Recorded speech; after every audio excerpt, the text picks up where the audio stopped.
Todos tienen una idea. Todos tienen un sueño que los desvela. Todos tienen un proyecto dando vuelta en la cabeza. Pero muy pocos son los que se atreven a emprender y hacer que las cosas pasen. Pon esa idea en acción. Concreta ese sueño dormido. Saca ese proyecto a la luz. Porque en nuestra universidad encontrarás las respuestas para mejorar la vida de las personas. El mundo necesita espíritus emprendedores. Despierta tu espíritu emprendedor. Ciencias, humanidades, artes. Admisión 2019. Universidad Mayor para espíritus emprendedores. Listo, chiquillos, chiquillas, comenzamos la clase del día de hoy. Bienvenidos sean todos ustedes. Muy buenas tardes a los pequeños que están en el chat. Ya no están pequeños, sabemos que no son todos pequeños.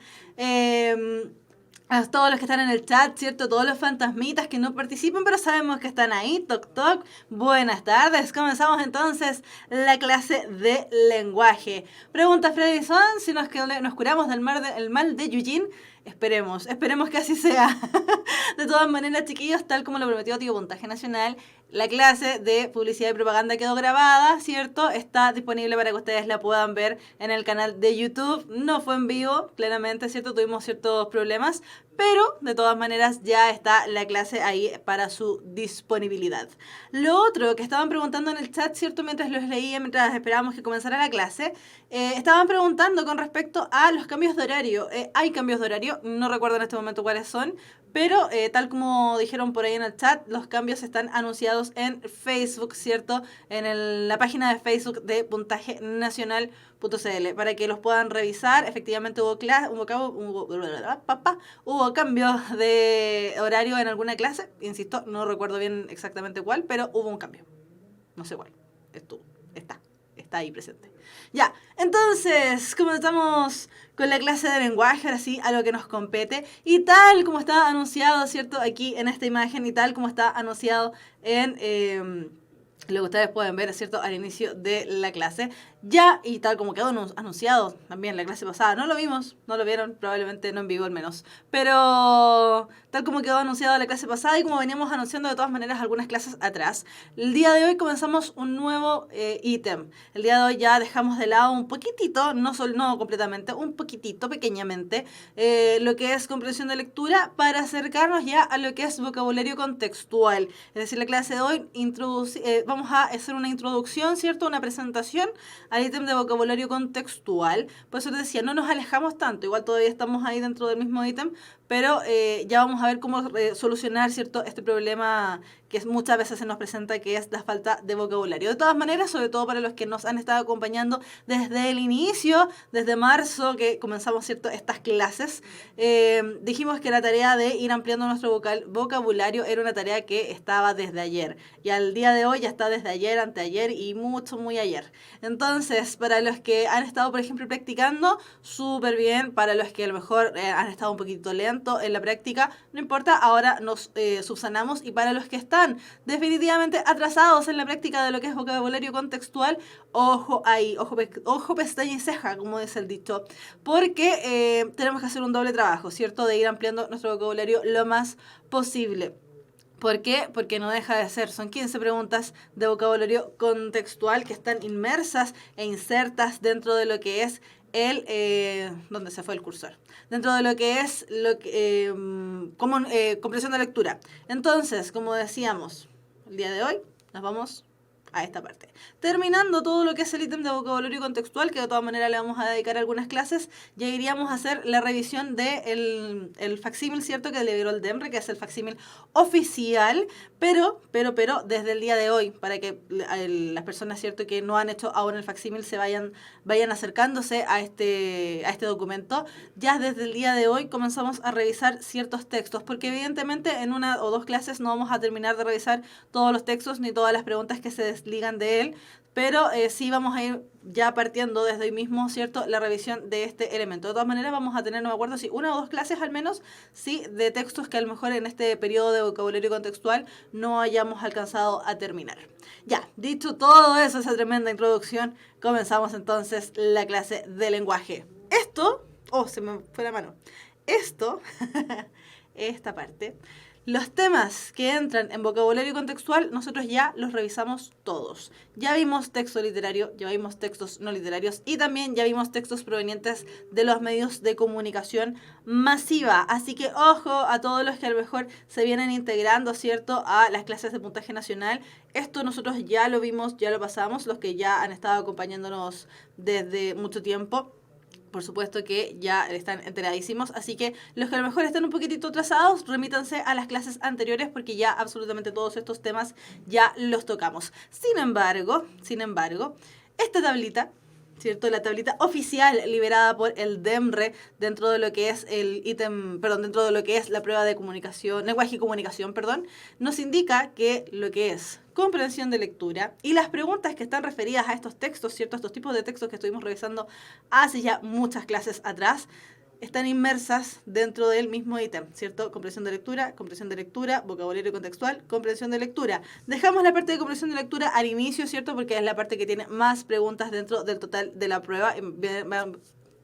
Vean ustedes mismos, son 80 preguntas, 80 ítems relativos a las preguntas que se hacen en la PSU de lenguaje, de las cuales 10 son referidas a conectores, 15 son referidas a plan de redacción, 15 más con respecto a vocabulario contextual y 40 dentro de lo que es comprensión de lectura. Por lo tanto, no deja de ser el tema, ¿cierto? Esto de ir aplicando estrategias, lo hemos dicho muchas veces. No es simplemente el afán, ¿cierto?, de leer por leer, sino que tenemos que ir aplicando estrategias necesarias para lo que es mejorar nuestra comprensión de lectura. Ando como con la lengua trabada el día de hoy. Si no es internet, es la profe.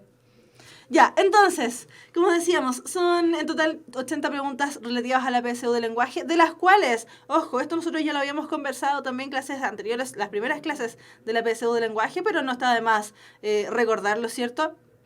Son 80 preguntas divididas en 2 horas 30 minutos, pero de las cuales, ¿cierto? De estas 80 preguntas, solamente 75 son medidas dentro de lo que es nuestro puntaje. Por eso muchas veces a ustedes les salen los cálculos alterados dentro de lo que es, dentro de los ensayos que hacen ustedes, ¿cierto? Porque se hacen un ensayo con 80 preguntas y sacan el total con las 80 preguntas. Entonces, ojo ahí.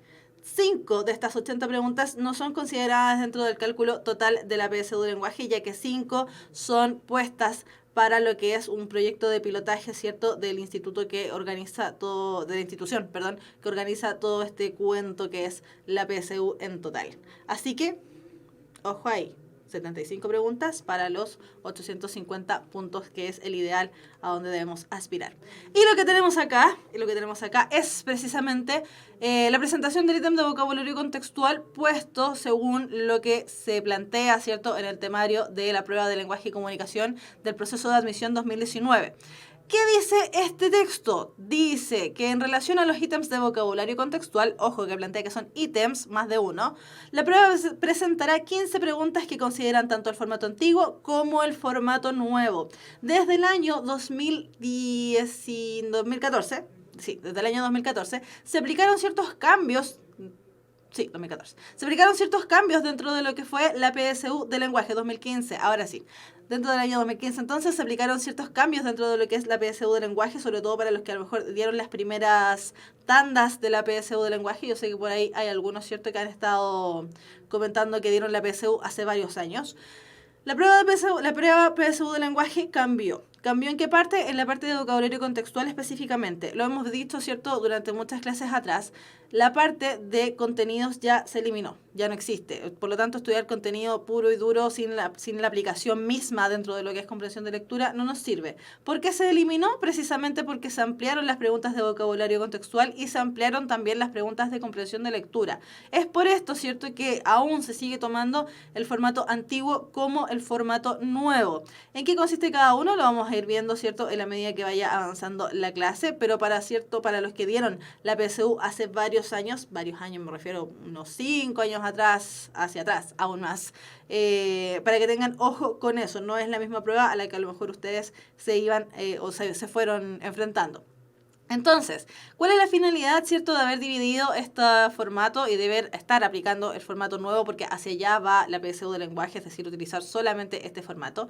Esto debido a que, dice según el texto, ¿cierto? Esto es el texto oficial, entendiendo que a través de ambos formatos lo que se evalúa es la capacidad que tienen los y las postulantes para comprender el sentido contextual de una palabra. De esta forma, los ítems de vocabulario contextual de la prueba de lenguaje presentarán palabras subrayadas acompañadas con 5 opciones que tienen solo palabras o palabras y explicaciones temáticas en relación al formato antiguo y al formato nuevo, entre las cuales deben elegir los y las postulantes aquella que reemplace a la palabra guía, es decir, la palabra subrayada, sin alterar el sentido expresado en el texto. Y es precisamente aquí donde nos encontramos con la dificultad del ítem de vocabulario contextual, específicamente con el formato antiguo.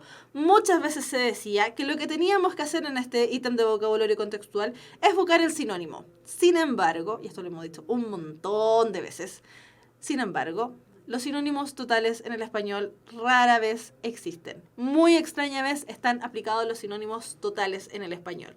Tenemos la palabra, por ejemplo, linda, hermosa, preciosa, maravillosa, esplendorosa, donde claramente la linda no es tan bonita como la esplendorosa. También tenemos gradaciones en el caso de, por ejemplo, temor, terror, pavor, y así sucesivamente, no se me ocurre otra palabra más, pero la gradación también va cambiando. ¿Qué es lo que se nos pide finalmente en el ítem de vocabulario contextual? Que seamos capaces de reemplazar la palabra que aparece, cierto, subrayada, la palabra estímulo, con otra palabra que sea la más cercano posible, que no altere el significado de la oración, es decir, que no altere para nada lo que es la parte de semántica del texto. Semántica en relación a lo que es el significado. ¿Para qué nos sirve también ensayar, cierto, todo lo que es vocabulario contextual? Por supuesto que nos sirve para comprender mejor aún los textos que se presentan. ¿Por qué? Porque con esas palabras que algunas veces no comprendemos, también se nos dificulta el entender el texto. Ahora bien, y tal como estaban diciendo ahí en la PSU de lenguaje, perdón, lo que estaban diciendo ahí en el chat, es la profe es la que tiene el problema. Tal como estaban diciendo en el chat, hay un programa, afortunadamente hay un programa que se está haciendo cargo de un cierto interés por nuestro lenguaje, que es el programa conocido como Pasapalabra. Hay aplicaciones en el celular que nosotros podemos ir utilizando para hacernos cargo, ¿cierto? Para jugar utilizando el lenguaje y que son sumamente útiles. Así que, chiquillos, no solamente nos quedamos con la recomendación que había quedado hace muchas clases atrás, no solamente nos quedamos con la idea de que vamos a sacar ciertas palabras del diccionario, que si no sabemos una palabra que escuchamos o que leímos, buscarla en el diccionario, en el celular, sino que también aprovechen la tecnología, así como la están aprovechando ahora viendo esta clase que se hace vía streaming, ¿cierto? Aprovecharle también en términos de aprender jugando, que no hay otra manera más entretenida de hacer partícipe nuestro cerebro, ¿cierto? A lo que es la parte de vocabulario contextual. Así que ojo con eso. ¿Alguna app en especial? Pregunta Daniela Navea. No, ninguna app en especial. No voy a recomendar ninguna en particular. Pero ojo, hay varias aplicaciones que tienen que ver con esto de ir aumentando nuestro vocabulario a través del juego. Pensemos cuando éramos niños, ¿cierto? Y no era mucho más fácil aprender cuando estábamos jugando. Así que ojo con eso. Tratemos de descargar alguna aplicación para ir jugando e irnos superando en nuestro vocabulario contextual. Juan Enríquez dice pasapalabra. Efectivamente, esas son las aplicaciones, pero hay varias que son bastante similares, ¿ya? Así que ojo con eso, les va a servir cualquiera de ellas. Ya.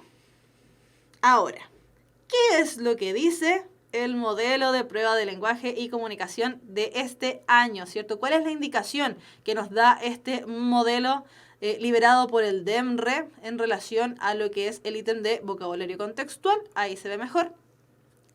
Dice, esta sección contiene varios textos de diversas extensiones comprendidos entre las preguntas 26 a 80. Acerca de ellos se formulan dos tipos de preguntas. Fíjense que son hartas preguntas, de la 26 a la 80. Un ítem eterno. 55 preguntas en total. Preguntas de vocabulario consistentes cada una en una palabra que aparece subrayada en el texto, seguida de 5 opciones, una de las cuales usted elegirá para reemplazar el término subrayado según su significado y adecuación al contexto, de modo que no cambie el sentido del texto, aunque se produzca diferencia en la concordancia de género. Solamente ahí es donde podemos tener una cierta liberación. En estas preguntas las opciones se presentarán de dos formas: vocabulario antiguo, vocabulario nuevo. Solo las palabras se debe sustituir, que sería el antiguo. 2, la palabra que se debe sustituir acompañada de una explicación temática, formato nuevo. Y B, finalmente, preguntas de comprensión de lectura que usted deberá responder de acuerdo con el contenido de los fragmentos y de la información extraída a partir de esos contenidos. Por eso les decía, chiquillos, si bien partimos con la parte de comprensión de lectura, ¿cierto? Le dimos como una vuelta a el orden original de la prueba. Hay que comprender, ¿cierto?, que sin la parte de comprensión de lectura, todo lo demás se nos empieza a dificultar. Y además, ya decíamos, ¿cierto?, son 40 preguntas de comprensión de lectura, no deja de ser, versus las 15 que son de vocabulario contextual. Ahora bien, hay que hacer una salvedad. Vocabulario contextual es un ítem que está inmerso dentro de lo que es comprensión de lectura. No aparece un texto y solamente palabras de vocabulario contextual, 15 palabras de vocabulario contextual y después otro texto y solamente preguntas de comprensión de lectura. Ojo ahí, sobre todo para aquellos que a lo mejor aún ni siquiera se han enfrentado a un ensayo. El ítem de vocabulario contextual está inmerso dentro de las preguntas de comprensión de lectura. Siempre aparece antes de las preguntas de comprensión de lectura, pero hasta ahí. Es un ítem que no está aparte, como ocurre con el ítem de conectores y plan de redacción, ¿cierto?, que están bien separados uno del otro. En este caso, el ítem está dentro de los textos estímulos que se nos presentan para ir dilucidando y comprendiendo. Entonces, el mismo ejemplo, ¿cierto?, que aparece dentro de lo que es el modelo de prueba, no el modelo de prueba, dentro de lo que es el temario de la PSU lenguaje, donde se nos explica cuál es el factor, ¿cierto?, que tenemos que ir dilucidando, dice así: a pesar de todos nuestros asombros y reacciones, a pesar de todas las pérdidas que nos dejan anonadados dentro del relato y a los hallazgos de un mundo invisible pero palpable, deseo que las verdades y percepciones de estos cuentos reflejen auténticamente la psique del lector ante su propia mirada de algún modo hermoso e iluminado. En efecto, estos cuentos reflejan todos nuestros miedos más terroríficos, todos nuestros amores anhelados y todas nuestras esperanzas. Y este es un fragmento de Clarissa Pinkola Estés de la introducción que se le realiza a los cuentos de los hermanos Grimm. Entonces, fíjense cómo está estructurado el ítem. La palabra estímulo, ¿cierto?, está dentro del texto. Es la palabra terrorífico. Y dentro de la pregunta aparece ya, ¿cierto?, terrorífico y una serie de palabras que funcionarían como sinónimos. Sin embargo, como los sinónimos totales en el español no existen, que eso quede bien grabado en la cabeza, ¿cierto?, no existen, hay que ir viendo cuál de ellos reemplaza de mejor manera la palabra subrayada ahí al inicio. Entonces, me encanta lo rápido que son. Ya están contestando en el chat B, y hay puras B. Y efectivamente es la B. ¿Por qué? ¿Por qué? Ajá. Porque la palabra catastróficos, que vendría siendo la primera alternativa, ¿cierto?, según la RAE, es decir, la Real Academia Española de la Lengua, el diccionario de la Real Academia Española de la Lengua, dice que catastrófico es aquello que se predica de un suceso infausto que altera gravemente el orden regular de las cosas. Y la palabra infausto, a su vez, significa que es algo desgraciado e infeliz. Por lo tanto, catastrófico sería un suceso desgraciado o infeliz que altera gravemente el orden regular de las cosas. Espeluznante claramente es algo que provoca terror, horror u espanto. Por lo tanto, la alternativa correcta evidentemente sería la B, tal como ustedes decían en el chat. La palabra fantasmagóricos, relativa a los fantasmas, es aquello perteneciente o relativo a la fantasmagoría, siendo esta el arte de representar figuras por medio de una ilusión óptica y además la ilusión de los sentidos o figuración vana de la inteligencia desprovista de todos fundamentos. Coloquialmente, también se aplica a lugares, espacios, personas o personajes de aspecto fantasmal. Cierto, también nuevamente es una definición de la Real Academia Española. Si ustedes han visto el programa Pasapalabra, muchas veces se equivocan en cosas tan pequeñitas porque la Real Academia Española es muy precisa en muchos aspectos. Después la palabra deleznable, que por ahí me parece que estaba preguntando que qué era deleznable. No estoy segura, pero me dio la impresión de haberlo visto. Sí, justamente, no alcanzo a ver si alguien lo dijo, pero alguien creo que preguntó que era deleznable. Deleznable significa quebradizo, que se rompe, disgrega o deshace fácilmente. Sin embargo, acá en Chile nosotros lo utilizamos con el significado de despreciable o detestable. Eso significa deleznable. Y abominable, a su vez, significa aquello digno de ser abominado, siendo abominar el acto de condenar y maldecir a personas o cosas por considerarlas malas o perjudiciales. Como maldito, básicamente. Entonces, ¿qué es lo que ocurre acá? Ojo con esto. Y aquí, por lo menos, yo entro ahí ya en discrepancia con el amigo Rae y el amigo Demre. ¿Por qué? Básicamente, ¿cierto? Porque nos habla de que deleznable, y ahí hay que tener un ojo, hay que tener harto ojo con esto. Nos aparece que deleznable significa quebradizo, que se rompe, disgrega o deshace fácilmente. En Chile nosotros utilizamos con el sentido, ¿cierto?, de despreciable o detestable. Sin embargo, la explicación dice que es erróneamente con el significado de. ¿Ya? Pero vamos a ver más adelante que en el ejemplo de vocabulario contextual con temática aparece la palabra deleznable precisamente con el sentido de despreciable o detestable. Entonces ahí uno queda como con la duda, ¿qué es lo que hago acá? ¿Qué es lo que ocurre acá? ¿Ya? Pero en el fondo tenemos que quedarnos con cuál es la alternativa correcta, que la alternativa correcta efectivamente es la B, espeluznantes. Ahora, no quiero con esto decir, y con esto para que quede súper claro, chiquillos, con esto no quiere decir, ¿cierto?, que tengamos que saber todos los sinónimos, todas las palabras al dedillo, ¿cierto? O con la explicación de la RAE, porque claramente no va a ocurrir.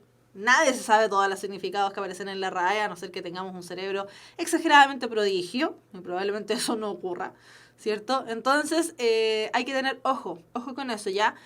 Vamos fijándonos bien en el tema de, por ejemplo, las gradaciones, o a qué se refiere cada palabra, o en el uso que ustedes han visto, o perdón, han escuchado más específicamente, en el uso que ustedes han escuchado que se le da a la palabra. Porque en el caso, por ejemplo, de la palabra deleznable, nosotros los chilenos estamos acostumbrados a escucharlo como algo que es despreciable o detestable. Así que harto ojo a cómo nosotros también percibimos las palabras según nuestro conocimiento del mundo. Y aquí hay que entrar un poco en el tema de conocimiento del mundo. Ya, entonces, alternativa correcta, alternativa B, espeluznante. Entonces, ¿cuál era la justificación para llegar a que la palabra correcta era espeluznantes? A que, ¿cierto? La dice, según el mismo Demre, la forma más evidente de resolver el ejercicio es advertir qué provoca el carácter terrorífico, el cual está referido a los miedos. Por lo tanto, estos asumen el significado de espeluznantes, es decir, horrorosos, terroríficos. ¿Cuál era ese significado? Lo plantea acá. Y acá, por ejemplo, acá en este caso, es la misma alternativa correcta. No hemos cambiado aquí. Es el mismo ejercicio, solo que con temática. Dice, ¿cierto?, que en efecto estos cuentos reflejan todos nuestros miedos más terroríficos, todos nuestros amores anhelados y todas nuestras esperanzas. Entonces, en el fondo, la palabra terroríficos teníamos que acercarla precisamente a la palabra miedos. En este caso, que este vendría siendo el vocabulario contextual nuevo, si se fijan, ¿cierto?, aparece, de hecho ya ni siquiera en este caso no aparecía la palabra terroríficos y una serie de palabras hacia abajo. En este caso, ¿cierto?, nos aparece ya incluso, es muchísimo más completo este ejercicio porque nos aparece ya incluso la pregunta a la que tenemos que contestar. ¿Cuál es el sentido del término terroríficos en el fragmento anterior? Y, ojo acá, el término o la manera de preguntar ¿cuál es el sentido del término terroríficos en el fragmento anterior? Nos elimina inmediatamente la idea de que este ejercicio es un ejercicio de encontrar sinónimos. Insisto, vocabulario contextual no es el ejercicio de buscar sinónimos, es el ejercicio de buscar la palabra más adecuada para reemplazar la palabra que está puesta como parte del texto principal. ¿Ya? Así que ojo con eso, nunca digan que es buscar sinónimos porque no es el acto de buscar sinónimos, y además, porque se dicen que es buscar sinónimos, los sinónimos en el español no existen. Entonces, nos hacen la pregunta, ¿cierto? ¿Cuál es el sentido del término terroríficos en el fragmento anterior? Y nos salen las mismas alternativas, pero esta vez nos salen con temática o nos sale con contexto. ¿Cuál es el sentido del término terroríficos en el fragmento anterior? Catastróficos, porque los cuentos se refieren a los eventos más trágicos en la vida de las personas. Nos habla acerca de los miedos, no de la tragedia. Fantasmagóricos, porque los cuentos apelan al carácter ilusorio de las experiencias de miedo de las personas. No dice que el miedo sea ilusorio. ilusorio significaría que viene de la nada. Deleznables, porque los cuentos aludan a los aspectos más despreciables de la existencia humana, y ahí es donde le decía, finalmente deleznable lo están utilizando con el sentido de despreciable. Y abominables, porque los cuentos narran hechos condenables y despreciables que provocan horror y rechazo. Por lo tanto, la alternativa correcta, tal como vimos anteriormente, vendría siendo la alternativa B. Se utiliza el mismo mecanismo, básicamente, para contestar cualquiera de las dos preguntas, ¿cierto? La diferencia está en que uno nos presentan simplemente la palabra y las alternativas, mientras que en esta se nos presenta la pregunta con la serie de alternativas más un contexto para ir adivinando cuál vendría siendo, para ir seleccionando cuál es el contexto nuevo. Fredison pregunta, en el formato nuevo, de hecho, todas las palabras son sinónimos, pero ¿habría que sacar por contexto? Sí, hay que fijarse harto en el contexto, no lo podemos dejar de lado. Porque claro, básicamente cualquiera funciona como sinónimo, pero tenemos que fijarnos acá, en el estímulo que se nos presenta a continuación de la palabra. Pero la manera de resolverla básicamente es la misma, no cambia mucho, cambia muy poco, porque tiene que ver más que nada con el tema del contexto que se nos presenta. Ya, entonces, ¿qué procedimientos debemos seguir para responder el ítem de vocabulario contextual? Primero, leer el término que encabeza el ejercicio, ¿cierto? Esto una vez que nosotros ya hayamos leído finalmente el texto. Insisto, chiquillos, esto lo hemos dicho en varias clases y espero que lo estén tomando en consideración. Es súper mala estrategia, no lo hagan. ¿Es una estrategia? Sí, pero es mala. No hagan el ejercicio de irse a las preguntas, leer el texto, devolverse las preguntas, porque ya dijimos, es pésima estrategia, es sumamente fácil cometer errores de esa manera. ¿Se ahorra tiempo? Sí, se ahorra tiempo, pero es mala. ¿Por qué? Porque muchas veces dentro de las alternativas vienen los distractores y esos distractores aparecen dentro del texto. Y una vez que lo vimos en el texto, creemos que es la alternativa correcta y claramente no lo es. Entonces, una vez que ya leímos el texto, leer el término que encabeza el ejercicio, es decir, por qué palabra me están preguntando. Buscar el término en el texto, ir al significado, ¿cierto? Buscar en qué parte del texto se encuentra. Identificar el significado denotativo o connotativo del término subrayado en el contexto, es decir, si tenemos que interpretar lo que aparece ahí o sale de manera literal, como saldría en el diccionario. Analizar el significado de cada opción dada como posibilidad de reemplazo, independiente de si no existe concordancia de género, porque ya decíamos que eso al tema del DEMRE no le llama la atención. Identificar la palabra que presente el significado denotativo o connotativo más adecuado para reemplazar en el contexto, dentro de las alternativas que se me presentan. Analizar en el contexto si el término escogido mantiene las características semánticas del término subrayado, es decir, si no altera el significado de la oración. Y finalmente, si concuerdo, si estoy de acuerdo conmigo mismo y digo, sí, efectivamente, esta palabra no cambia en nada el sentido de la oración, la marco. Esa es mi alternativa correcta. Ahora. Fíjense, ¿cierto?, donde nos hablan acerca de buscar el término en el texto. Muchas veces, sobre todo con las preguntas que están referidas a información explícita, nosotros hemos dicho, en el afán de ir ganando tiempo dentro de la PSU del lenguaje, lo ideal es, de partida, iniciar la PSU por la parte de comprensión de lectura. Partimos comprensión de lectura y estamos ahí sentados, ¿cierto?, con nuestro facsímil, leemos nuestro facsímil, vamos a la parte de comprensión de lectura. Leemos el texto y contestamos las primeras preguntas. Las primeras preguntas que salgan van a ser de vocabulario contextual. Salto. Me las salté. Y empiezo a contestar las preguntas fáciles, las preguntas que son referidas al texto, es decir, las preguntas que son de tipo literal, las preguntas que son de tipo explícitas. ¿Por qué? Porque ya hemos dicho, ¿cierto? Ya lo hemos visto en las clases anteriores cuando comenzamos precisamente el preuniversitario aplicando técnicas de comprensión de lectura. Decíamos que la información explícita, que es la que salta al texto, que es la que tenemos que mantener subrayada, ¿cierto? O destacada dentro del texto que vayamos leyendo. Decíamos que esta información es fácil de que quede en nuestra memoria. Por lo tanto, no voy a hacer el ejercicio de devolverme al texto para contestar, sino que simplemente lo ideal es que conteste. Una vez que me empiezan a aparecer las preguntas de complejas, ¿cierto? Las preguntas con las que tengo la duda, las preguntas con las que tengo que devolverme al texto, me empiezo a acordar de vocabulario contextual. Pero lo ideal, ojo aquí, estrategia de PSU. ¿Qué es lo ideal? me salto las preguntas de comprensión de lectura, perdón, me salto las preguntas de vocabulario contextual, hago todo el ejercicio de comprensión de lectura y vuelvo a vocabulario contextual. ¿Por qué? ¿Por qué? ¿Por qué? Porque una vez que yo ya leí el texto, que contesté preguntas, que me devolví el texto porque algo se me olvidó, entonces tuve que leer una parte de nuevo, que estoy ejecutando todas las habilidades que fui adquiriendo, ¿cierto?, a lo largo del colegio y, por supuesto, el preuniversitario.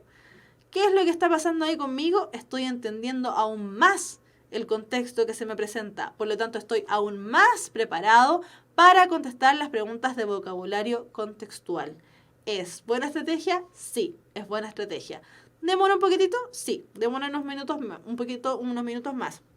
Pero nos estamos yendo a la segura dentro de lo que es el ítem de vocabulario contextual, que son 15 preguntas, no deja de ser, ¿cierto? Sobre todo que está referido a lo que es comprensión de lectura. Así que, ojo, leo el texto, ya lo leí, lo internalicé súper bien y apliqué estrategias, saqué ideas principales, saqué ideas secundarias, subrayé, destaqué, hice mapa conceptual, todas las técnicas que dijimos que había que aplicar y me voy a contestar preguntas. Termino de contestar preguntas y veo vocabulario contextual. ¿Por qué? Porque al momento que yo respondí las preguntas, soy capaz también de entender mejor qué palabras me están preguntando ahí en el texto. Entonces, Fredison pregunta, ¿es un acto de fe el decidirse por una? No, pues no es un acto de fe, es un acto de intelecto. Un acto de estoy poniendo en ejecución mis habilidades cognitivas. Caterina Uribe, si no existe concordancia de género, ¿el sentido igual se mantiene? Se altera muy poquitito. Si se cambia, por ejemplo, el número, ahí cambia un poquitito, pero cambia aún más, cambia aún más. Pero con el género no pasa tanto. Señora, no me digan señora. María Paz, no me diga señora. Señora, una consulta. ¿Sabe cuándo se inician las inscripciones para el FUAS? Como en octubre, noviembre, más o menos. Ya. Ahora, dentro de las consideraciones que tenemos que abarcar para los procedimientos que son para responder precisamente este ítem, tenemos que considerar mayoritariamente 3 filtros. Primero, la propiedad, es decir, si el significado del término debe corresponder al término subrayado en el texto usado en contexto. Siempre pensar en el contexto, siempre, siempre, siempre. Es decir, si es que hay propiedad, es decir, se parecen, están relacionadas una y otra palabra. Adecuación. La palabra escogida debe ser la más adecuada para el registro y tipo de texto. Por eso partimos, de hecho, revisando tipos de textos. ¿Por qué? Porque las palabras que se utilizan en los textos literarios no son las mismas que se utilizan en los textos no literarios. Las palabras que se utilizan en el texto argumentativo no son las mismas palabras que se utilizan, por ejemplo, en el género lírico. Por lo tanto, tenemos que irnos adecuando, ¿cierto?, dentro del contexto de lo leído. Por eso les decía, lean el texto, respondan las preguntas y de ahí se van a vocabulario contextual. Y finalmente, y aquí nos vuelve a aparecer el drama, y finalmente la precisión. La precisión implica que el uso del vocabulario debe responder a los rasgos denotativos y o connotativos de las palabras que se presentan en el ejercicio. Ahora, ¿qué era denotativo? ¿Qué era connotativo? Lo vimos en clases, de hecho me dediqué a buscar en qué clase lo habíamos visto porque iban a preguntar. En la clase número 6, que está en el canal de YouTube de Puntaje Nacional.cl, en el canal de puntaje. Aparece, ¿cierto? En la clase número 6 dedicamos toda una clase para resolver lo que es el significado denotativo y el significado connotativo de las palabras. Y también vimos hacia qué tipo de texto se relaciona cada uno de los elementos. ¿Lo vamos a revisar igual? Sí, lo vamos a revisar igual. Pero, si quieren quedar aún más interiorizados con qué es esto denotativo y qué es connotativo, bueno, nos vamos a la clase número 6, ¿cierto?, de este plan 2018 de puntaje nacional. Entonces, ¿para qué nos sirve saber esto del significado denotativo y connotativo? En el caso del ítem de vocabulario contextual, por supuesto que nos ayuda a ampliar nuestro vocabulario. ¿Para qué más nos sirve? Porque muchas palabras tienen doble significado. Por lo tanto, nos ayuda a conocer el significado total de las palabras. ¿Para qué más nos ayuda? Para reconocer información clave del texto que pueda guiar la comprensión del término, aun cuando no se conozca el significado. Muchas veces sacamos las palabras con contexto, y esta es precisamente la finalidad de aplicar, ¿cierto?, esta estrategia metodológica dentro de la PSU de lenguaje, de primero contestar las preguntas de comprensión de lectura, y después irnos a vocabulario contextual. Cuando no sabemos qué significa una palabra, muchas veces la sacamos por contexto. Así que, ojo ahí. Ya, y nos sirve, por supuesto, esto de denotativo y connotativo en el ítem de comprensión de lectura, que de todas maneras esto finalmente es todo un gran ítem, para comprender distintas secuencias textuales, para interpretar información y también para reflexionar en torno a lo leído, es decir, ejecutar las habilidades superiores en términos de lo que es la comprensión de lectura. Entonces, y tal como estaban diciendo ahí en el chat, súper bien, del biólogo y Freddy Swan, se ganaron la estrellita dorada el día de hoy.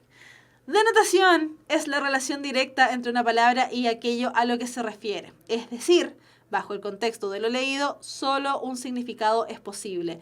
Tal como decían en el chat, la denotación o el significado denotativo de las palabras es aquel significado que corresponde más precisamente a lo que es el diccionario. Y yo les decía, ¿cierto? En esta clase me parece que les mencionaba, para acordarnos cuál es el significado denotativo, hay que pensar en el diccionario. Y los dos parten con D, así que no es tan complejo acordarnos cuál es cuál. Entonces, la denotación se asegura o se asemeja, mejor dicho, ¿cierto?, a la información literal del texto.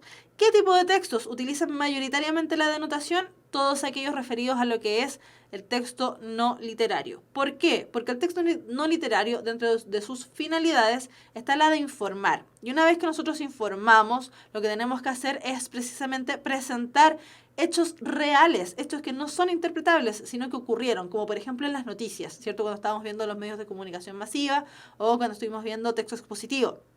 Este tipo de textos lo que presenta es una información real, literal, por lo tanto no tenemos que interpretar. La denotación se aplica mayoritariamente a este tipo de textos. ¿Aparece connotación en nuestros textos? Sí, pero en menor medida porque corresponden a otros elementos. Entonces, como dice aquí, este recuadro, ¿cierto? La denotación implica el significado literal de una palabra, por lo tanto, implica también la objetividad. Ejemplo, estudiaré biología cuando salga del colegio. ¿Qué es lo que voy a estudiar? La ciencia que trata de los seres vivos. Y ahí tenemos entonces el tema de la objetividad. No hay otro significado posible, al menos no con el contexto vago que tenemos acá, ¿cierto? Si tenemos más contexto, cuando las personas le dicen que van a estudiar biología y se matan de la risa porque le están dando otro contexto que nada que ver. Pero en este simple contexto que es bastante vago, ¿cierto? No hay mucha información aledaña. Estudiaré biología cuando salga del colegio, es porque lo que voy a estudiar es la ciencia que trata de los seres vivos.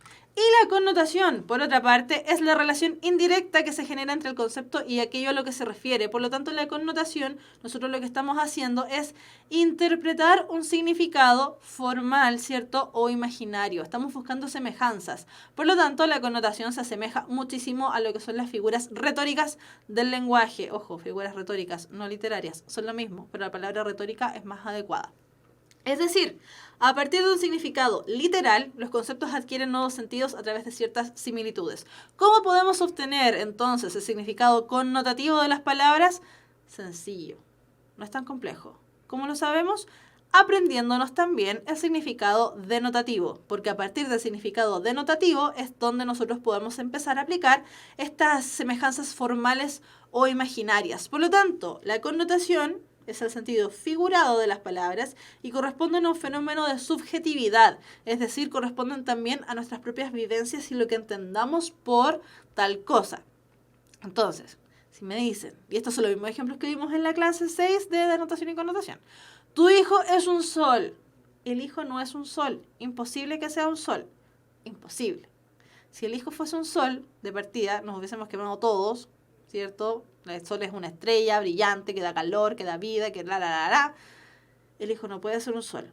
Pero establecemos ciertas semejanzas en términos formales e imaginarios, como por ejemplo que el niño es cálido, que es amoroso, que da vida con su risa, que es lindo, que es tierno, que la. Un amor, básicamente. ¿Tienes un corazón de oro? la persona no puede tener un corazón de oro. No puede tener un corazón, imposible. Pero sí puede tener un corazón infinitamente valioso porque es una persona maravillosa, es una persona generosa, una persona tierna, afable, una muy buena persona. Y es una persona recia, además, una persona intachable, por eso tiene un corazón de oro. Pero ¿qué hago yo? ¿Qué es lo que estoy haciendo? Estoy básicamente interpretando la información que se me presenta ahí. Si yo sé lo que es sol, sé las características del sol, me permito establecer que el hijo es un sol. Si yo sé lo que es el oro y conozco también el significado de oro, más, a lo mejor no exactamente igual en el diccionario, ¿cierto? Pero lo conozco, lo sé, porque significa que no se me está alterando en ningún sentido la oración que se me presenta ahí. Eres la oveja descarriada. Perdón, no soy una oveja, soy una persona. Sin embargo, ¿cierto? Se plantea que es la oveja descarriada porque es la oveja que va en contra del rebaño, la que le gusta llevar la contra, la oveja negra de la familia, la que lleva la contra, básicamente, ¿cierto? La que no sigue los parámetros establecidos. Por lo tanto, también estoy ahí con esa frase interpretando. Si yo sé que lo que significa la frase oveja descarriada, sé lo que hace además una oveja descarriada, entiendo que establezco una relación, ¿cierto?, con la persona a la que se le estoy diciendo. No le estoy diciendo que es una oveja, no le estoy diciendo que bala, que tiene lana y que no sé qué más, ¿cierto? Sino que le estoy diciendo, tú estás escapando de la norma, ubícate, por favor. Ya, tengo tanta hambre que me comería una vaca entera, lo mismo, ¿cierto, Juancho Fuentes? Exactamente lo mismo, no es posible comerse la vaca entera. Aunque a veces uno tiene mucha hambre, pero imposible igual. Pero se presenta ahí como connotativo. Ya, entonces, tal como les dije, hay preguntas bien interesantes ahí en el chat. Están referidas a otra cosa, así que no nos vamos a desordenar tanto, ¿cierto? Porque ya me desordené con una pregunta y por eso empezaron a conversar de eso en el chat. Pero las preguntas, ¿cierto?, que están haciendo con respecto al FUA, ¿cierto?, el tema de las becas y créditos, los vamos a tratar al final de la clase, ¿ya? Hoy se están riendo de que yo digo que la. Cosas. Ya. Esta pregunta, o este texto, en realidad, es un texto que aparece en el modelo de lenguaje y comunicación 2019. No estamos en el 2019, estamos en el 2018, pero es el proceso de admisión 2019.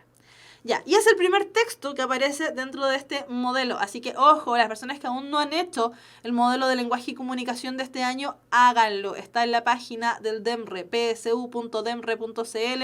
Buscan las últimas publicaciones y aparece ahí todos los ensayos liberados para las 4 pruebas de la PSU. Ya, el texto dice así. En los 10 años que había vivido enjaulado detrás de una ventanilla, al fondo de la vasta oficina de correo, el empleado no había recibido una sola queja. Recibía, canjeaba, entregaba, estampillaba, firmaba, devolvía, respondía cordialmente. Todo lo hacía con una calma perfecta, sin el menor nerviosismo y siempre afable, cortés. Se preocupaba de señalar que dicha labor era gratificante, sellando y sonriendo a la vez, sin pausa, a vecinos, a clientes, a vigilantes, al mundo entero, a todas las cosas, a él mismo. A su día de trabajo. Ante todo, su trabajo, que el empleado juzgaba una tarea muy fastidiosa, pero soportaba gracias a una pequeña obsesión estrictamente personal. Porque el empleado, en efecto, hace 10 años que comete cada noche, antes de terminar su labor y contar el dinero, lo que se llama un delito cotidiano, un gesto que se ha vuelto obligatorio, una razón de vivir. Todas las noches introduce en su valija un fajo de cartas escogidas al azar. Se las lleva, vuelve cuando antes a su hogar, arroja las cartas sobre la mesa, las abre con ansiedad y cada noche, desde las 9 hasta el amanecer, las responde, una por una, sin olvidarse de una sola, sin escribir una palabra a la ligera.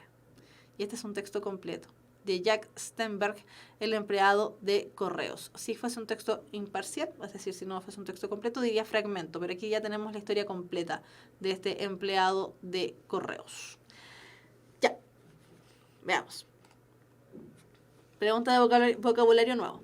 ¿Cuál es el sentido de la palabra calma en el contexto del segundo párrafo del texto leído? ¿Qué hago? Me devuelvo. Recibía, canjeaba, entregaba, estampillaba, firmaba, devolvía, respondía cordialmente. Todo lo hacía con una calma perfecta, sin el menor nerviosismo y siempre afable, cortés. Respuesta correcta.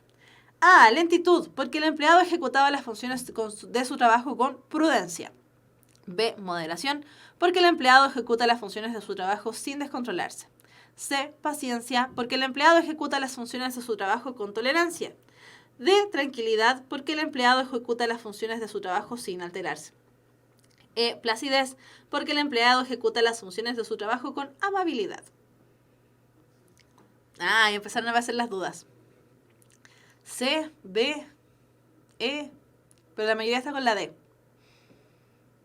Ya, vamos a responder inmediatamente para dejar espacio, ¿cierto?, a las preguntas, porque estaban buenas las preguntas con respecto al FUAS. La alternativa correcta es la alternativa D.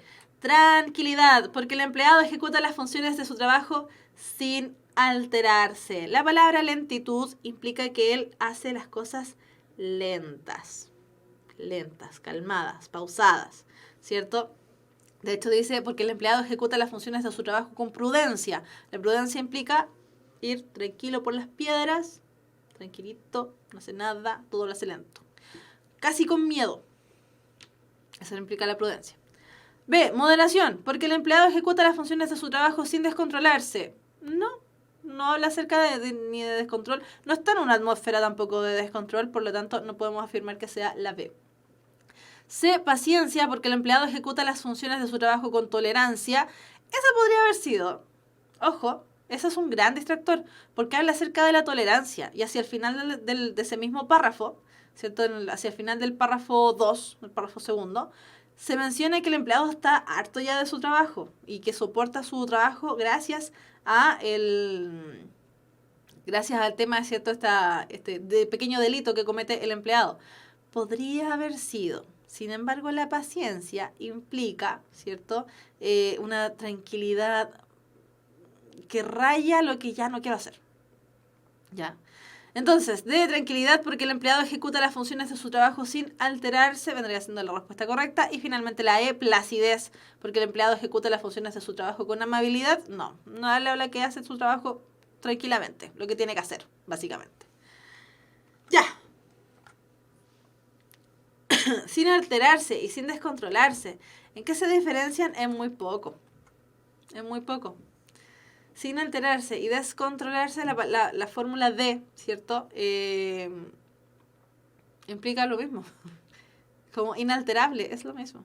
No hay mucha diferencia entre una y otra. Sixtenger, paciencia, pero tiene que ver con esperar algo. Claro. La paciencia también tiene que ver con esperar algo, así que no podría haber sido la C. Ya. Siguiente, ¿cuál es el sentido de la palabra juzgaba en el contexto del segundo párrafo del texto leído? Nos vamos hacia atrás, buscamos el contexto de juzgaba.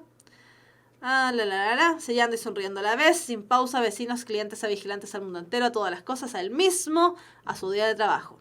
Ante todo, su trabajo, que el empleado juzgaba una tarea muy fastidiosa, pero soportaba gracias a una pequeña obsesión estrictamente personal.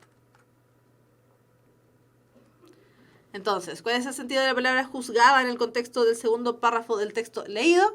Establecía porque el empleado determinaba que su labor era extenuante debido a que atendía a muchas personas. B, percibía porque el empleado estimaba que su trabajo era insignificante porque no recibía reconocimientos por sus clientes. C, evaluaba porque el empleado valoraba la complejidad de su trabajo. D, decretaba porque el empleado señalaba que su trabajo era monótono. E, calificaba porque el empleado consideraba que su trabajo era molesto. La B y la D dicen eso, sigue Vamos a revisar la alternativa hacia el final,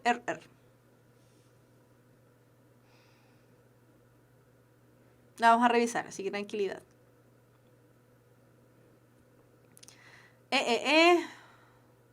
Hay una D por ahí. Una D solapada. La mayoría está diciendo que es la letra E. Calificaba porque el empleado consideraba que su trabajo era molesto. Vamos a avanzar para ver si están en lo correcto. Y efectivamente, están en lo correcto. Efectivamente. Establecía porque el empleado determinaba que su labor era extenuante debido a que atendía a muchas personas. Él no habla de que está cansado. Por lo tanto, extenuante está relacionado a cansado. No. B, percibía porque el empleado estimaba que su trabajo era insignificante porque no recibía reconocimientos de sus clientes. Tampoco lo menciona. Por lo tanto, no. Inmediatamente fuera. C, evaluaba porque el empleado valoraba la complejidad de su trabajo. Tampoco no menciona eso. De hecho, el sentido del texto está hacia el final, ¿cierto? Cuando él hace su trabajo de responder las cartas. D, decretaba porque el empleado señalaba que su trabajo era monótono. Buen distractor. Buen distractor. Buenísimo. ¿Por qué? Decretaba porque el empleado señalaba que su trabajo era monótono. Efectivamente, el trabajo que él plantea, ¿cierto? Es un trabajo monótono.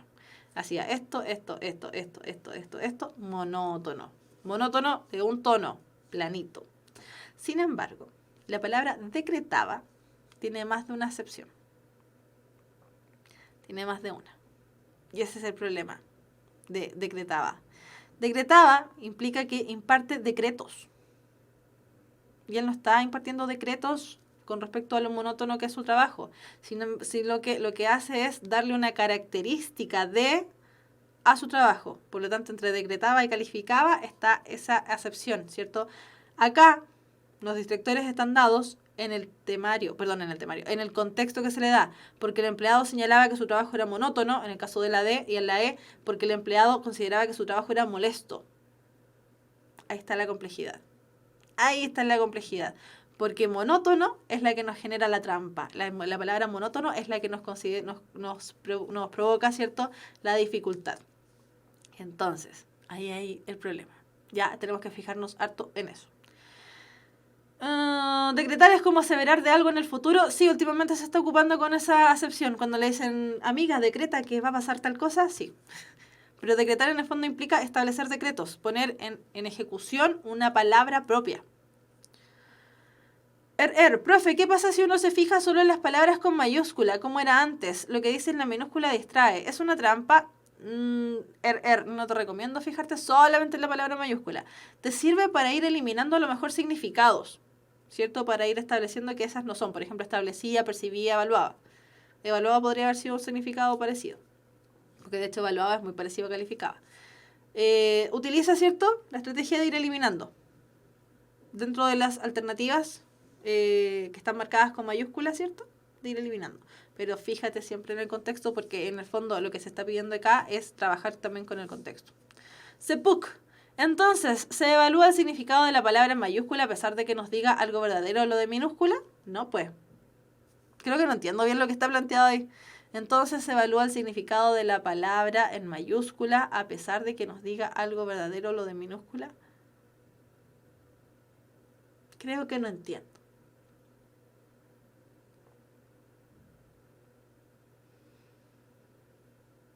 Porque en el fondo, claro, va a decir cosas verdaderas en la minúscula. Va a decir cosas relacionadas al texto, por contexto. Pero hay que fijarse en todo. Si ese es el problema de este ítem, que uno lo ve como más sencillo, ¿cierto? Porque nos da más información, pero tenemos un doble trabajo de eliminar la palabra arriba, ¿cierto? La palabra que está en mayúscula, y además eliminar los contextos. Por lo tanto, es un doble trabajo. No entiendo bien la pregunta de ese PUC. Si me la contesta, o sea, si me la formulan de otra manera, la trabajamos. Pero no lo entiendo. Ya. Y nos vamos a la pregunta de desafío de la Universidad Mayor para Espíritus Emprendedores. Que partimos, ¿cierto?, la clase con... partimos la clase con esta publicidad bonita que tienen. La encuentro muy bonita. Ya. Dice... Pregunta difícil. Ahora sí que sí, porque se estaban quejando de que la pregunta de desafío no era tan desafío. Y dije, ya. Vamos a poner una pregunta de desafío. ¿Por qué les digo que es pregunta difícil? Porque yo les he dicho millones de veces que esta es la pregunta difícil de la BSU de lenguaje. Dice: otro título adecuado para el relato leído es: A. La obsesión de un empleado de correos. B. Las causas del fastidio laboral en la vida del empleado. C. Las misteriosas actividades nocturnas de un empleado público. D. La influencia de la rutina laboral en los delitos cotidianos. E. La ansiedad de un empleado de correos frente a un actuar prohibido.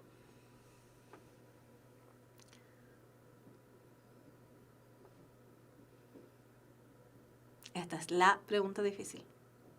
Siempre lo hemos dicho. De hecho, ustedes mismos asumen en el chat y dicen: profe, ¿cómo contesto la pregunta por la que me hacen cambiar el título? Porque es difícil. En realidad no es tan difícil. Si hay estrategias también para contestar esto. Pero, tenemos que saber aplicarlas. Y ahí está la dificultad. Inmediatamente, ¿cierto? Ya que hay hartas respuestas, la mayoría es A, hay algunas C, algunas B, algunas D. Nos falta la pura E. Aprovecho inmediatamente de decirles que el título adecuado para un relato leído, no hay que buscar el título más bonito. Esta pregunta no se soluciona, ¿cierto?, a través de términos de estética. Se soluciona a través de términos de información. Y específicamente, información de tipo global. Ya. Dicen, el empleado cupuchento de correos. Sí. La C profundiza más en lo que dice la A, así que no podría ser. La A, porque generalmente tolera su trabajo por una obsesión personal. Veamos. A, alternativa correcta A. La obsesión de un empleado de correos. ¡Tananan! Chiquillos, queridos míos, este tipo de preguntas, que es la pregunta difícil dentro de lo que es la apreciación del lenguaje, porque implica habilidad mayor, una habilidad bastante superior. Estamos en la universidad mayor, aplicamos una habilidad mayor, aplicamos una habilidad superior, y efectivamente, tal como dice Fredison, es una influencia global y de tipo transformativa, no es menor. ¿Ya? Ojo acá. Vimos cómo responder este tipo de preguntas. Lo vimos, lo hicimos en clases. Y aquí yo me voy a desaparecer porque si no, no se ve nada. Dice, en este ítem, es decir, en esta pregunta, los postulantes deben ser capaces de comprender y reconocer el tema principal del texto. Es decir, es una pregunta por tema. Para ello, deben leer comprensivamente, analizando las ideas principales contenidas en cada párrafo, para posteriormente determinar cuál es la que predomina en la totalidad del texto. En este caso, en los párrafos se narra la conducta rutinaria de un empleado de correos y sobre la razón por la que soportaba la monotonía de su trabajo debido a su pequeña obsesión personal, que era el responder cartas al azar. Por lo tanto, la alternativa correcta es la letra A.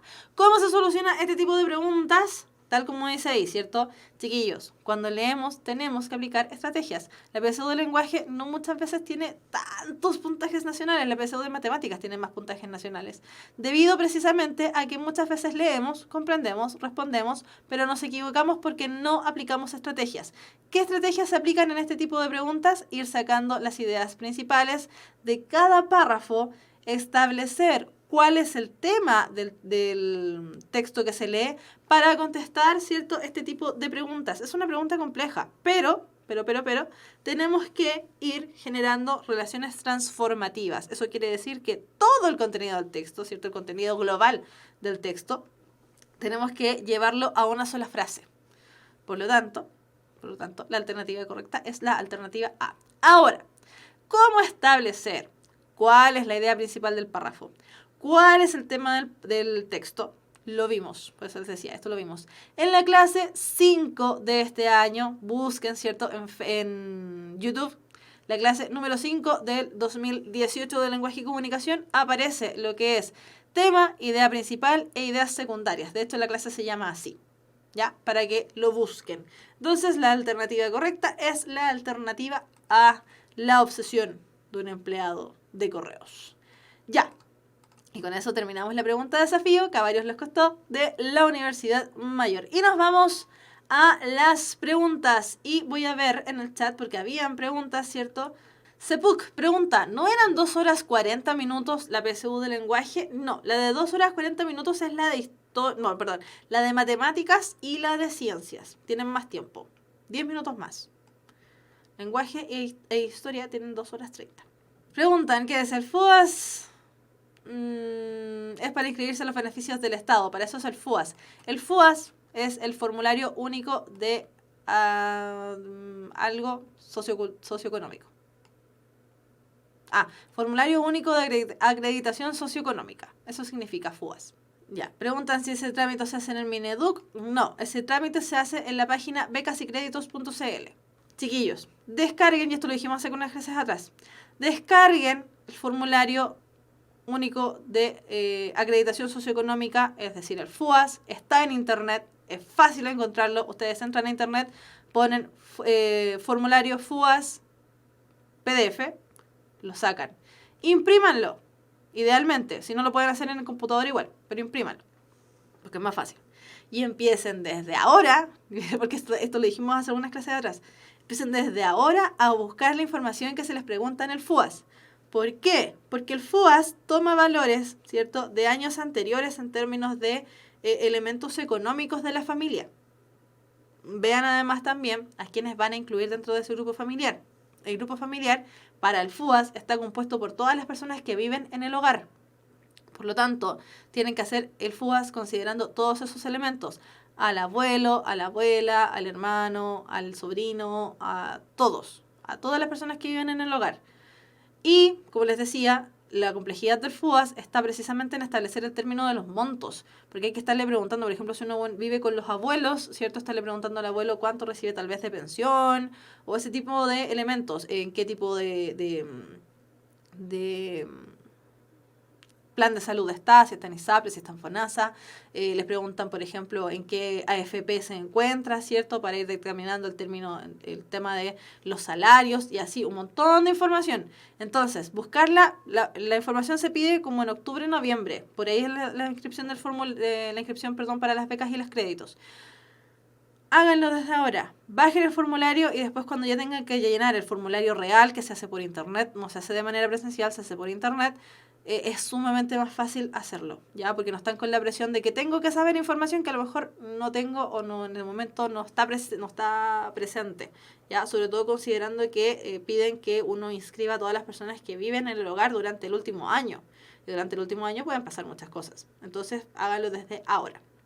Geraldine Gutiérrez le mando un saludo a la mamá Janet, que por fin me cree que estoy estudiando porque está acá conmigo escuchando. Tía Janet, Geraldine está estudiando. Profe, no me quedó claro cómo enfrentar el formato antiguo y el formato nuevo. Vamos hacia allá. Ya, formato antiguo y formato nuevo. Nos vamos a devolver. Formato antiguo, formato nuevo. Ambas formas son iguales, porque tenemos que seguir exactamente los mismos pasos. Ahora, la dificultad de este formato está que como no está formulada la pregunta, ¿cierto? No nos dicen qué sentido tiene el término terroríficos en y nos salen las alternativas. La dificultad se plantea aquí en términos de que es muy fácil caer en la trampa de que estamos buscando sinónimos cuando en la verdad estamos buscando vocabulario contextual, contexto, el texto en una situación determinada. Por lo tanto, vocabulario contextual. Responder a estas preguntas tiene la dificultad de que muchas veces desconocemos la palabra que se nos presenta. Por ejemplo, la palabra deleznable. A lo mejor no tenemos idea de qué significa. Como no me aparece un contexto, y simplemente leí el texto, lo puedo asimilar a algo, pero no estoy segura. Como no me aparece un contexto, se me hace más difícil sacar el significado por contexto. Sin embargo, en la forma nueva, que la forma nueva es la pregunta, ¿cuál es el término de sentido? Tanto en el fragmento anterior, me sale la palabra, ¿cierto?, que por la cual yo puedo reemplazar más un contexto, se me facilita, supuestamente, porque ya se dieron cuenta varios que no es tan fácil, se me facilita supuestamente el comprender el significado de la palabra. Ahora, la dificultad real está en que yo tengo que establecer dos significados. El significado de la palabra que me aparece aquí en mayúscula, deleznables, porque los cuentos aluden a los aspectos más despreciables de la existencia humana. Si yo no sé, por ejemplo, lo que es deleznable, si yo no sé lo que es despreciable, inmediatamente esta alternativa yo ya no sé lo que significa y no puedo saber si es real o no. Entonces, ¿qué estrategia voy a seguir, cierto, para responder vocabulario contextual? Leo el texto, respondo las preguntas de comprensión de lectura, las que me hagan con respecto al texto. Y después me voy a vocabulario contextual. Cuando me voy a vocabulario contextual, entonces busco...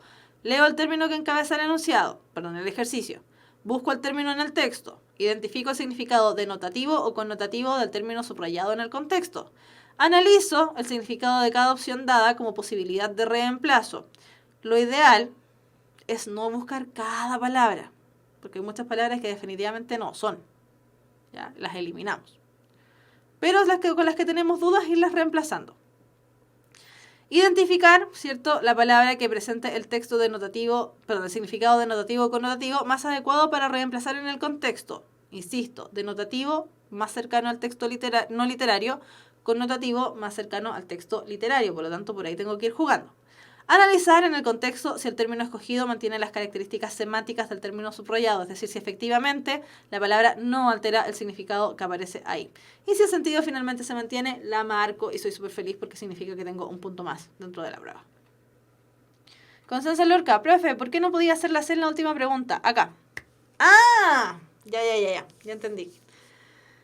Ya, vamos. Otro título adecuado para el relato leído es... Sí, pues esta no la revisamos, ¿verdad? Perdón. La obsesión de un empleado de correos. Si se fijan, hagan este ejercicio para que sea aún más fácil. Traten de ver estos ejercicios, ¿cierto? Esto de los títulos adecuados para cómo que estuviésemos transformando este cuento en una noticia. ¿Por qué? Porque el titular de la noticia siempre debe responder al tema de la noticia. Fíjense que en el ¿cierto? En el titular uno siempre queda inmediatamente informado con respecto de qué se va a tratar la noticia. ¿Ya? Entonces tratemos de pensar en este tipo de preguntas a través de eso, de cómo sería si fuese una noticia. B. Las causas del fastidio laboral en la vida de un empleado. El empleado no manifiesta cuáles son sus causas de fastidio. Dice simplemente que está aburrido, ¿cierto? Y dice mayoritariamente, y de hecho ese es más que nada el tema del texto mismo, nos plantea, ¿cierto?, que él se alegra la vida, su vida laboral, a través de las cartas. Y ese es el tema del texto. Por lo tanto, las causas del fastidio laboral en la vida de un empleado las menciona vagamente, muy vagamente. Por lo tanto, no alcanza a generar el tema del tema mismo de la pregunta. C. Las misteriosas actividades nocturnas de un empleado público. Ese fenómeno, ¿cierto? Las misteriosas actividades nocturnas no es un misterio, porque nos presenta a nosotros como lectores, es decir, a nosotros como receptores, inmediatamente qué es lo que está haciendo. No hay ningún misterio asociado. Para los demás, a lo mejor las personas que comparten la vida con el empleado será un misterio, pero para nosotros como lectores, receptores, no es un misterio. Nos dice inmediatamente el texto. De hecho, es un texto muy breve, muy cortito. Por lo tanto, la C, imposible que haya sido. D. La influencia en la rutina laboral de los delitos cotidianos. La D es un fuerte distractor. Sin embargo, nos dice la influencia de la rutina laboral de los delitos cotidianos. Nuevamente nos plantea el tema de su rutina laboral, cuando lo importante del texto es cuál es la obsesión que tiene el empleado. Por lo tanto, ese es el conflicto con la D. La influencia en la rutina laboral de los delitos cotidianos. El empleado tenga monotonía o no tenga monotonía, ¿cierto? Porque la tiene. Porque tuvimos el problema, ¿cierto?, con la alternativa anterior.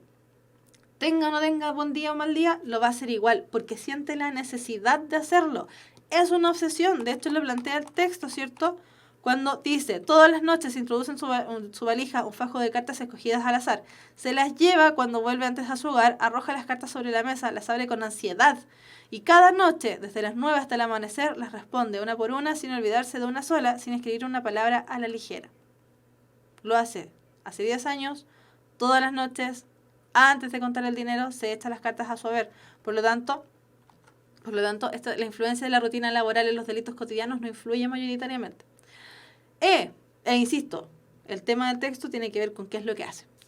La ansiedad de un empleado de correos frente a un actuar prohibido. No está ansioso. La ansiedad la tiene cuando mete las cartas, pero después está feliz trabajando de las 9 de la noche hasta muy temprano en la mañana, ¿cierto?, haciendo su rutina. Por lo tanto, la E tampoco podría ser. Ahora, incluso podemos fijarnos, ¿cierto?, en el título del mismo texto, que habla acerca del empleado de correos.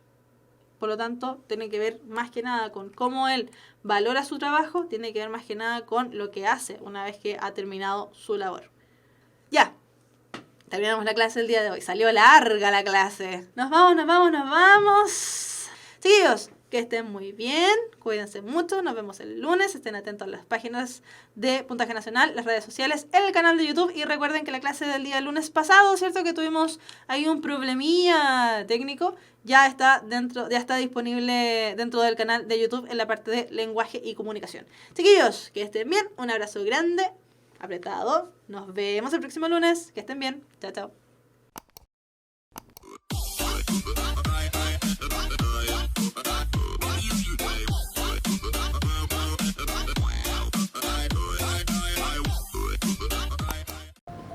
Todos tienen una idea. Todos tienen un sueño que los desvela. Todos tienen un proyecto dando vuelta en la cabeza. Pero muy pocos son los que se atreven a emprender y hacer que las cosas pasen. Pon esa idea en acción. Concreta ese sueño dormido. Saca ese proyecto a la luz. El mundo necesita espíritus emprendedores. Despierta tu espíritu emprendedor. Admisión 2019. Universidad Mayor para espíritus emprendedores.